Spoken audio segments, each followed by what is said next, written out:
Thanks for joining Scene Squad. I'm your host, political and cultural critic Sharon with two R's, and I'm joined today with my co-host, historian, financial guru Rosalie, and you're listening to Seen and Heard podcast.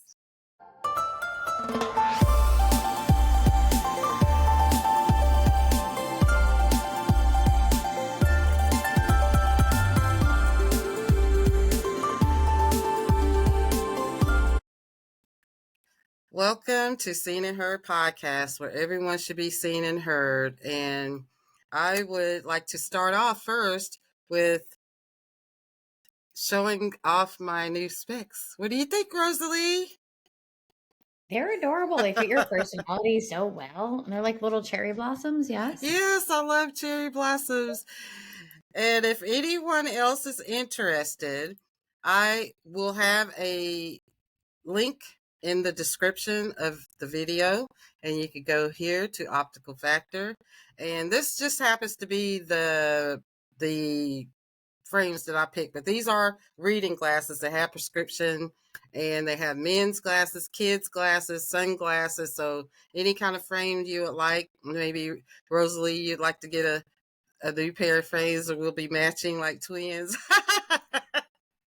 Since I disown my real twin, you'll have to be my twin. I'm just kidding. I'm just kidding. But yeah, so I will have the link in the description box for anyone else who's interested. You can take a look around the site. And to start off our day, as everybody has seen, condolences to the Catholic community. Rosalie. Yeah, Pope Francis has passed away. And I know Sharon and I are both, we have like our history and our background with different types of Christian faith and everything like that. But, regardless of where you come from or what kind of background you have, I think we can all kind of sit back and realize that this Pope, out of the group of individuals that I've seen come out of the Catholic Church, especially, has represented progress and come from a place of like love in his heart. And what I won't sit here and say is that he's been perfect, because we're not going to sit here and pretend like he returned all of the things that belonged to people from different parts of the world that the Catholic Church holds on to some of their things and all that good stuff. But what I will say is you could count on this Pope to speak up for Palestinians. You could count on this Pope to speak up for the LGBTQ. He preached love, and he really did, I think, demonstrate that in the best way. I think that he knew how to. And so, I'm going to say condolences as well to the Catholic Church, to, and because he is not Italian, he is from a Latin American country, I will say mis condolencias. And then if you want to do it in Italian, I will also do it in Italian. We'll see if I butcher it or not. So good luck to me. It's le mie condoglianze. I want to play this clip of a woman that is kind of explaining some of the politics of the bureaucracy of the Catholic Church, because I don't have a clue, but we'll talk on the other side of this video. Some may say that the Church will play safe and appoint an Italian rather than we've had a Polish Pope, we've had a German Pope and an Argentinian Italian Pope. We could have an African Pope like Cardinal Sarah. We could have someone from the Far East. Pope Francis has appointed a lot of cardinals who would be eligible to be elected as the next Pope, who would continue his vision, but there is still a kind of hardcore rump that was appointed by Pope John Paul II and Pope Benedict XVI. And if one of those became Pope, we would see a shift back to, I think, a more closed church, a more authoritarian church, but we have to trust that somebody will take his place who will have what is needed to be a continuing voice of compassion and a call to conscience for the world. And I do hope we get someone who continues to speak with that voice. I think it's incumbent on Catholics like myself, on people who did share his vision now, for each of us in our own small way, to make sure that vision doesn't die, whoever the next Pope is. Your thoughts? That was sweet. I genuinely, I hope they make a good decision.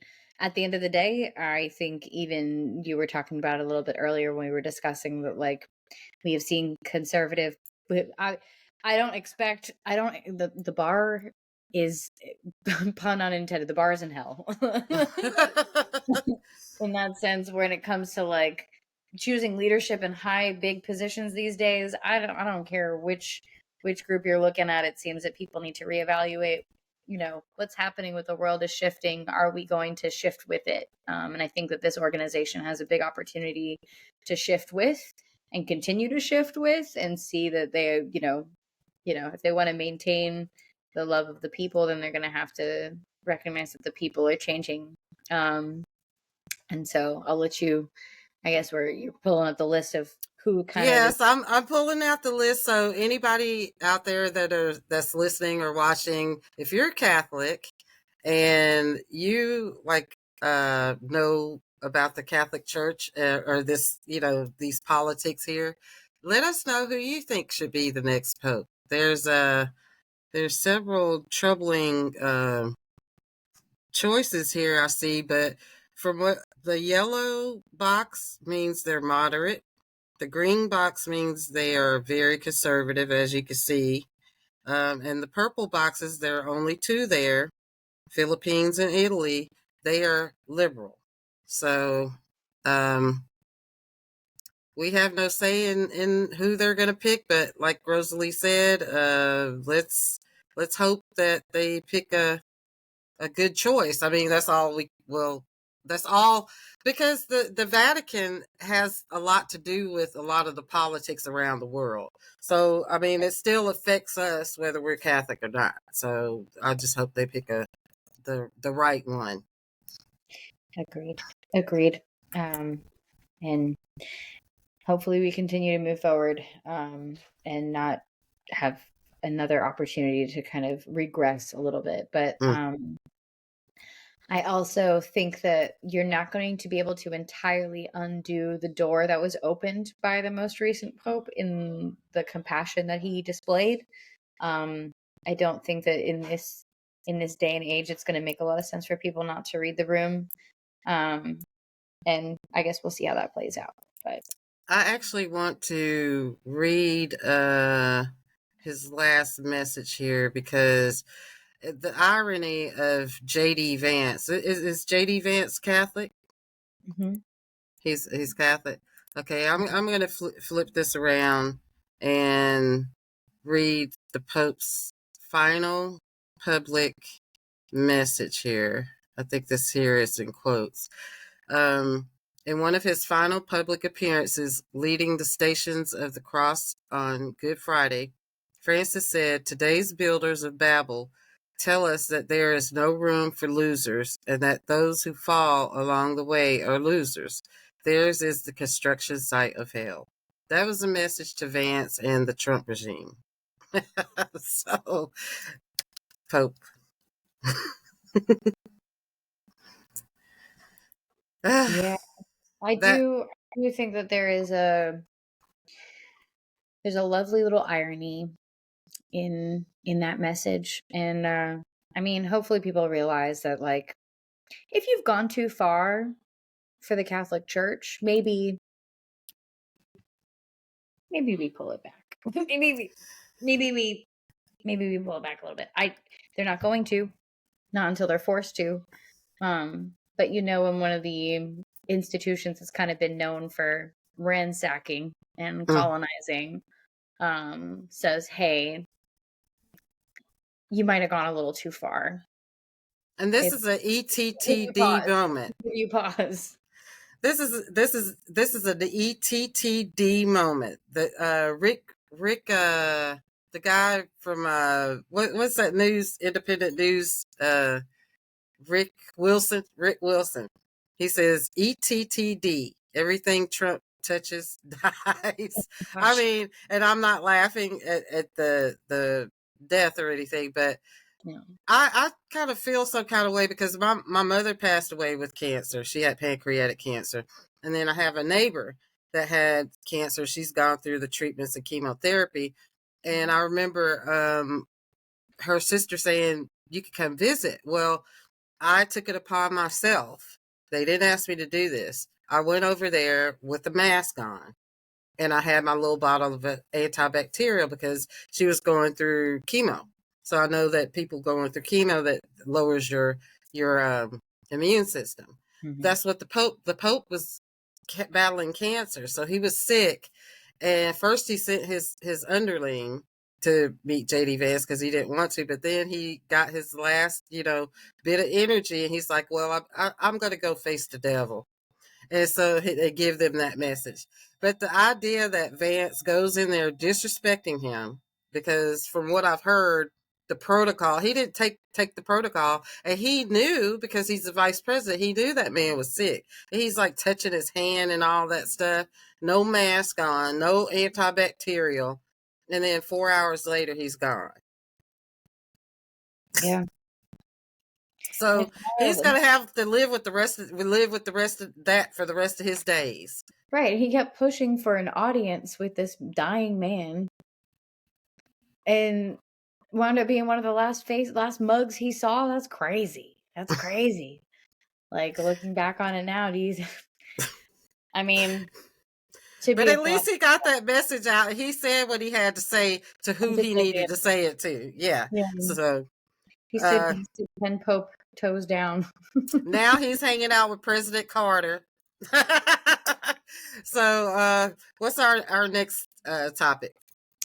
I think the next piece that we can move on to is a quick update on the Ábrego García case. Obviously, since the last time we spoke, it has been confirmed that he is still alive, which is excellent news. One thing that we will comment on, or that I'll comment on as far as my piece of that goes, is I do appreciate Chris Van Hollen's efforts trying to make sure that he continues to speak up for Mr. Garcia, and making it perfectly clear that, like, hey, it actually doesn't matter to me what criminal activity he may or may not have participated in, because that is literally up for the courts to decide, which is why we have due process. I think we're finally seeing somebody who refuses to engage in bad faith arguments about what's going on with this case and the clear constitutional crisis that's going on with this case. As far as I can see, there's another senator, at least one more senator, who has showed up in El Salvador to kind of help with these proceedings. So we're starting to see more senators go down. And he's alive, which Chris Van Hollen did say that they essentially kind of staged the scene to make it seem like they had been sipping margaritas together, when that was like not the case at all. And then he was transported off to a slightly lower grade torture facility, if you will, like just another prison within El Salvador that's not quite as notorious, which tells you in itself that if we wanted to bring him back, we could.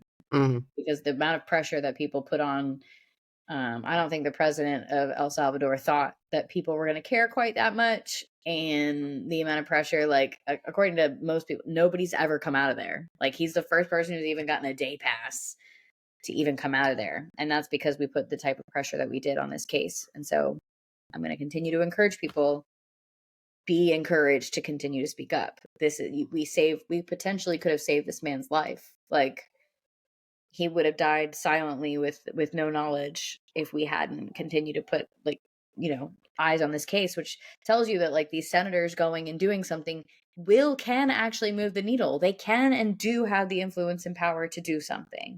And so the ones who were sitting idly by doing nothing, now you can clearly demonstrate that with foreign leaders, even with foreign leaders who buddy up to Trump, we can make a difference if people actually care to. So when the Democratic Party tells you our hands are tied, there's nothing we can do, we've done everything we can, just remember, we've actually seen that that's not the case, and that there's so much more that can be done.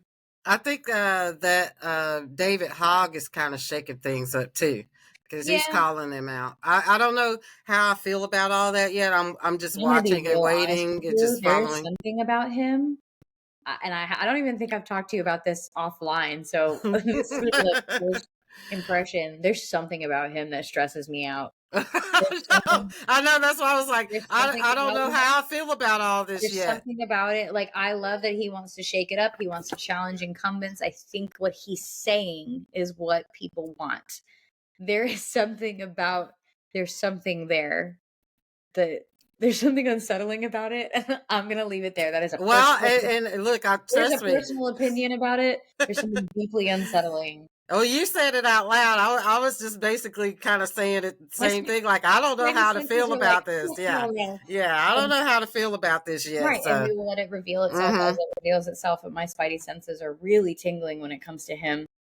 Yeah. I don't want to get excited like everybody else, because everybody is so hungry for something to happen like right now, right this second.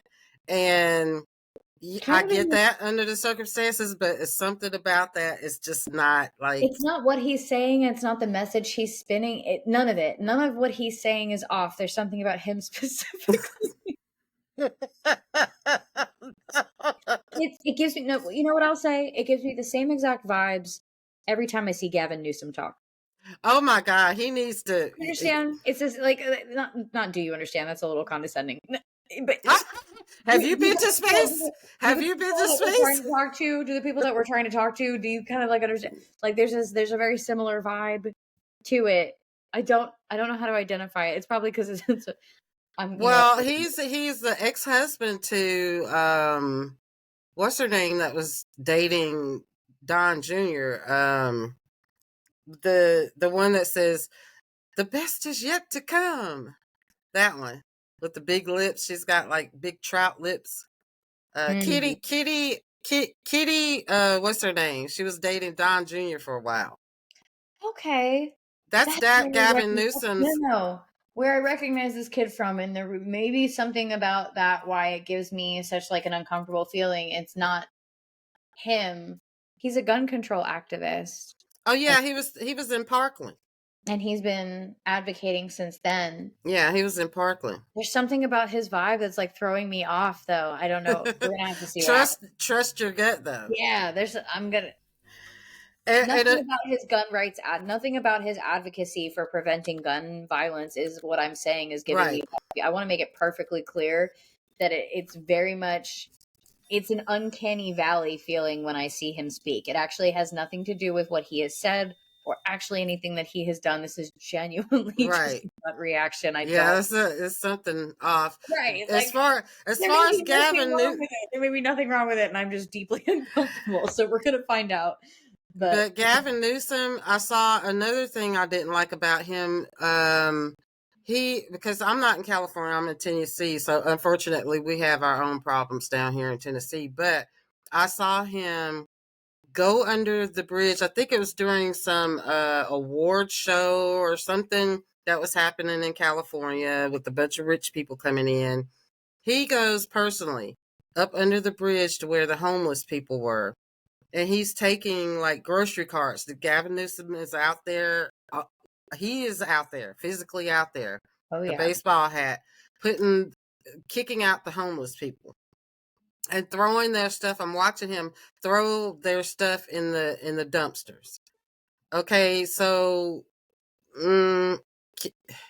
yeah, that whole thing was unsettling to me, and the way that he was kind of defending it. He was defending it.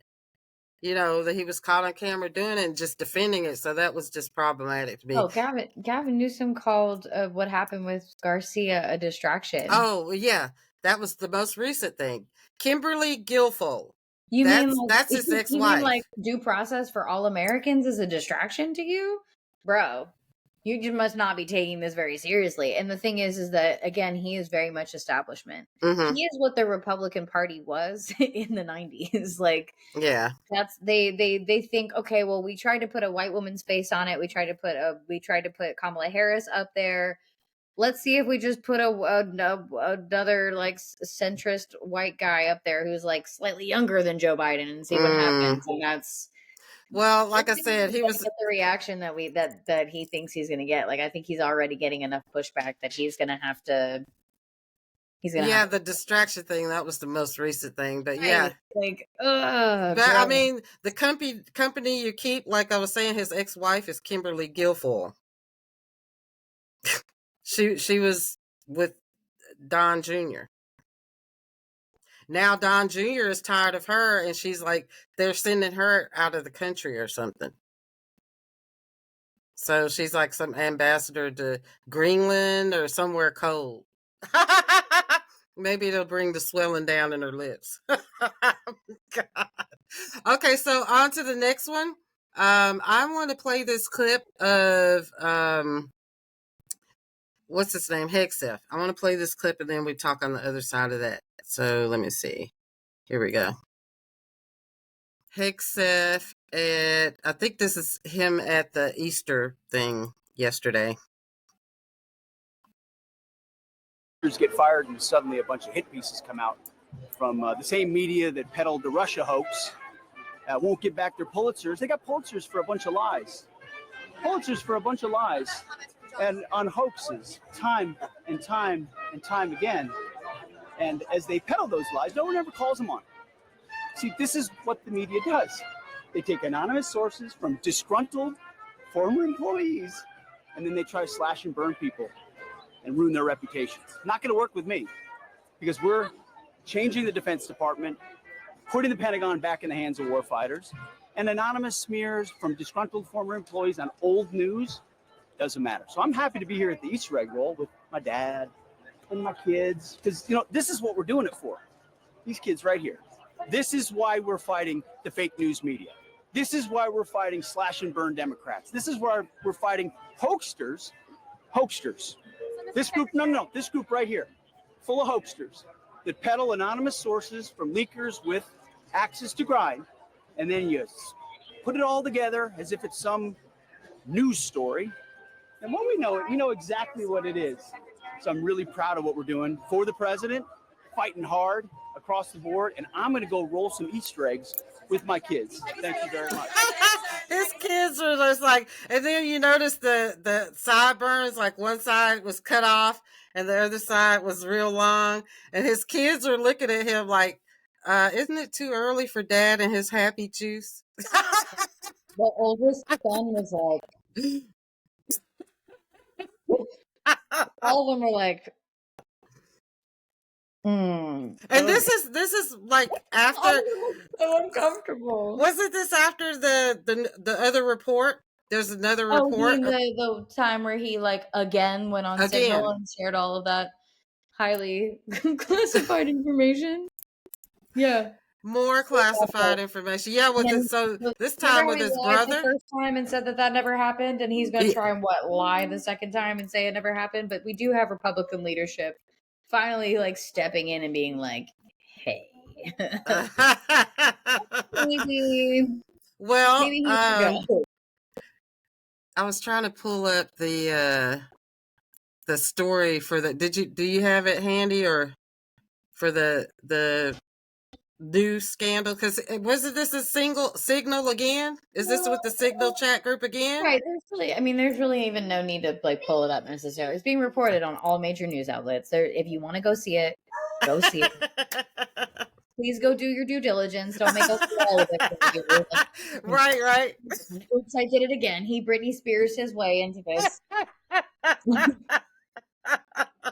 And on that, he doesn't like it when people are talking about him behind his back. I'm like, well, maybe you should stop talking about our national security secrets in front of everyone.